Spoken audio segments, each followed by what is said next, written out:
ನಮಸ್ಕಾರ ಸ್ನೇಹಿತರೆ, ತಮ್ಮೆಲ್ಲರಿಗೂ ಕೂಡ ಹೆಲ್ತ್ ಟಿಪ್ಸ್ ಇನ್ ಕನ್ನಡ ಯೂಟ್ಯೂಬ್ ಚಾನಲ್ಗೆ ಆತ್ಮೀಯವಾದ ಸ್ವಾಗತ. ವೀಕ್ಷಕರೇ, ಬಹಳಷ್ಟು ಜನರು ಈ ಕುಂಬಳಕಾಯಿಯನ್ನು ಸೇವನೆ ಮಾಡುವುದಿಲ್ಲ.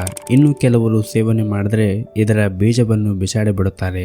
ಆದರೆ ಇದರ ಬೀಜದಿಂದ ಸಾಕಷ್ಟು ಆರೋಗ್ಯಕ್ಕೆ ಲಾಭವಿದೆ.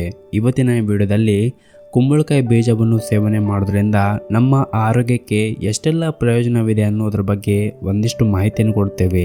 ಹಾಗಾಗಿ ಈ ವಿಡಿಯೋನು ಕೊನೆವರೆಗೂ ನೋಡಿ.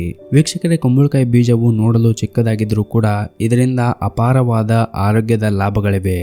ಕುಂಬಳಕಾಯಿ ಬೀಜಗಳಲ್ಲಿ ಮ್ಯಾಗ್ನೀಷಿಯಂ ಕೂಡ ಸಮೃದ್ಧವಾಗಿದೆ ಮತ್ತು ಇದನ್ನು ನಾವು ನಿಯಮಿತವಾಗಿ ಸೇವನೆ ಮಾಡೋದ್ರಿಂದ ದೀರ್ಘಕಾಲದ ಆರೋಗ್ಯದ ಪ್ರಯೋಜನವನ್ನು ನಾವು ಪಡೆಯಬಹುದು.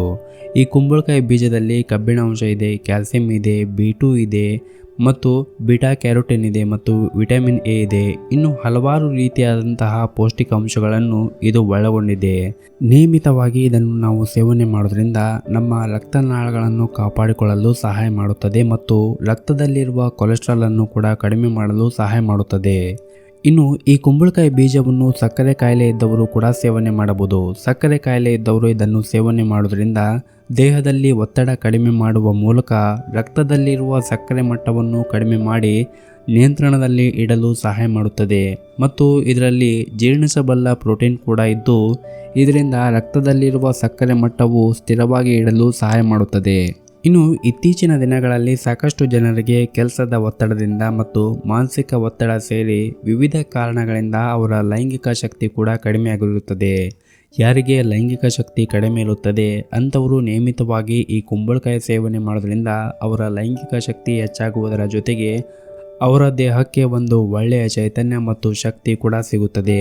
ಇನ್ನು ಯಾರು ಕೀಲು ನೋವು, ಮೈಕೈ ನೋವು ಮತ್ತು ಮೂಳೆ ನೋವಿಗೆ ಸಂಬಂಧಪಟ್ಟ ಸಮಸ್ಯೆಯಿಂದ ಬಳಲುತ್ತಾ ಇರುತ್ತಾರೆ ಅಂಥವರು ಈ ಬೀಜವನ್ನು ಸೇವನೆ ಮಾಡೋದ್ರಿಂದ ಉತ್ತಮವಾದ ಪರಿಹಾರ ಸಿಗುತ್ತದೆ. ಈ ಕುಂಬಳಕಾಯಿ ಬೀಜ ಸೇವನೆ ಮಾಡೋದ್ರಿಂದ ಉರಿಯೂತ ನಿವಾರಣೆ ಆಗುತ್ತದೆ. ಕೀಲು ನೋವು, ಸ್ನಾಯು ನೋವು ಮತ್ತು ಮೂಳೆ ನೋವಿನ ಸಮಸ್ಯೆಗೆ ಉತ್ತಮವಾದ ಪರಿಹಾರ ಸಿಗುತ್ತದೆ.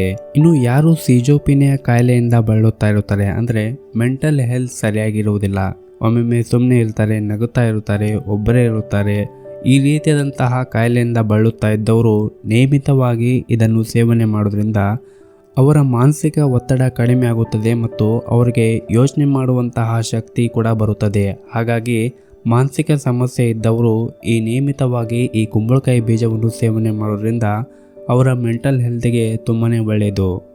ಮತ್ತು ಯಾರಿಗೆ ನಿದ್ರಾಹೀನತೆ ಸಮಸ್ಯೆ ಇರುತ್ತದೆ ಅಂಥವರು ಪ್ರತಿನಿತ್ಯ ನಿಯಮಿತವಾಗಿ ಸೇವನೆ ಮಾಡೋದ್ರಿಂದ ನಿದ್ರಾಹೀನತೆಯಿಂದ ಬಳಲುತ್ತಿರುವವರಿಗೆ ಉತ್ತಮವಾದ ನಿದ್ದೆ ಬರುತ್ತದೆ.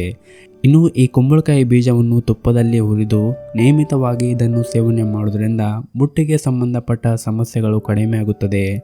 ಇನ್ನು ಇತ್ತೀಚಿನ ದಿನಗಳಲ್ಲಿ ಸಾಕಷ್ಟು ಜನರಿಗೆ ಹಾರ್ಮೋನ್ ಇನ್ಬ್ಯಾಲೆನ್ಸ್ ಆಗುವುದು ನಾರ್ಮಲ್ ಆಗಿ ಬಿಟ್ಟಿದೆ. ಇಂತಹ ಸಮಸ್ಯೆ ಇದ್ದವರು ನಿಯಮಿತವಾಗಿ ಕುಂಬಳಕಾಯಿ ಬೀಜವನ್ನು ಸೇವನೆ ಮಾಡುವುದು ಒಳ್ಳೆಯದು. ಇನ್ನು ಯಾರಿಗೆ ಕೂದಲಿಗೆ ಸಂಬಂಧಪಟ್ಟ ಸಮಸ್ಯೆ ಇರುತ್ತದೆ ಅಂಥವರಿಗೆ ಇದು ಒಳ್ಳೆಯ ಮನೆಮದ್ದು ಅಂತ ಹೇಳ್ಬೋದು. ಯಾಕಂದರೆ ಇದರಲ್ಲಿರುವಂತಹ ನ್ಯೂಟ್ರಿಷನ್ಗಳು ಕೂದಲು ಉದುರುವುದನ್ನು ತಡೆಗಟ್ಟುತ್ತದೆ, ಜೊತೆಗೆ ಕೂದಲು ಬೆಳವಣಿಗೆಗೆ ಸಹಾಯ ಮಾಡುತ್ತದೆ. ಹಾಗಾಗಿ ಯಾರಿಗೆ ಕೂದಲಿಗೆ ಸಂಬಂಧಪಟ್ಟ ಸಮಸ್ಯೆ ಇರುತ್ತದೆ ಅಂಥವರು ಇದನ್ನು ನಿಯಮಿತವಾಗಿ ಸೇವನೆ ಮಾಡುವುದು ಒಳ್ಳೆಯದು. ಮತ್ತು ಇದನ್ನು ನಿಯಮಿತವಾಗಿ ಸೇವನೆ ಮಾಡೋದ್ರಿಂದ ನಮ್ಮ ದೇಹದಲ್ಲಿರುವ ಕೆಟ್ಟ ಕೊಲೆಸ್ಟ್ರಾಲ್ ಪ್ರಮಾಣವನ್ನು ಕಡಿಮೆ ಮಾಡಿಕೊಳ್ಳುವುದಕ್ಕೆ ತುಂಬಾ ಸಹಾಯ ಮಾಡುತ್ತದೆ. ಇದರಿಂದಾಗಿ ಹೃದಯದ ಆರೋಗ್ಯಕ್ಕೂ ಕೂಡ ತುಂಬಾ ಒಳ್ಳೆಯದು. ಹಾಗೆಯೇ ಯಾರಿಗೆ ಸಕ್ಕರೆ ಕಾಯಿಲೆ ಇರುತ್ತದೆ, ಅವರ ಬ್ಲಡ್ ಶುಗರ್ ತುಂಬಾ ಜಾಸ್ತಿ ಇರುತ್ತದೆ ಅಂಥವರು ಕೂಡ ಇದನ್ನು ನಿಯಮಿತವಾಗಿ ಸೇವನೆ ಮಾಡೋದ್ರಿಂದ ಸಕ್ಕರೆ ಕಾಯಿಲೆ ನಿಯಂತ್ರಣಕ್ಕೆ ಬರಲು ಸಹಾಯ ಮಾಡುತ್ತದೆ. ಅದೇ ರೀತಿಯಾಗಿ ಇದರಲ್ಲಿರುವಂತಹ ಉತ್ತಮವಾದ ಪೌಷ್ಟಿಕಾಂಶಗಳು ಮತ್ತು ವಿಟಮಿನ್ಗಳು ನಮ್ಮ ರೋಗ ನಿರೋಧಕ ಶಕ್ತಿಯನ್ನು ಹೆಚ್ಚು ಮಾಡಿ ರೋಗ ಬರುವುದನ್ನು ಕೂಡ ತಡೆಗಟ್ಟಲು ಸಹಾಯ ಮಾಡುತ್ತದೆ. ಹಾಗಾಗಿ ನೀವು ಕೂಡ ಈ ಕುಂಬಳಕಾಯಿ ಬೀಜವನ್ನು ಸೇವನೆ ಮಾಡಿ.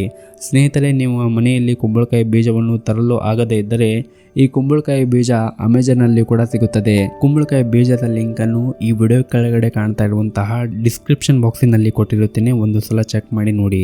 ವಿಡಿಯೋದಲ್ಲಿ ತಿಳಿಸಿರುವಂತಹ ಮಾಹಿತಿ ನಿಮಗೆ ಇಷ್ಟವಾದರೆ ವಿಡಿಯೋಕ್ಕೊಂದು ಲೈಕ್ ನೀಡಿ ಮತ್ತು ಈ ವಿಡಿಯೋನು ನಿಮ್ಮ ಸ್ನೇಹಿತರಿಗೂ ಕೂಡ ವಾಟ್ಸಪ್ ಗ್ರೂಪಿನಲ್ಲಿ ಶೇರ್ ಮಾಡಿ. ವಿಡಿಯೋ ನೋಡೋದಕ್ಕಾಗಿ ಧನ್ಯವಾದಗಳು.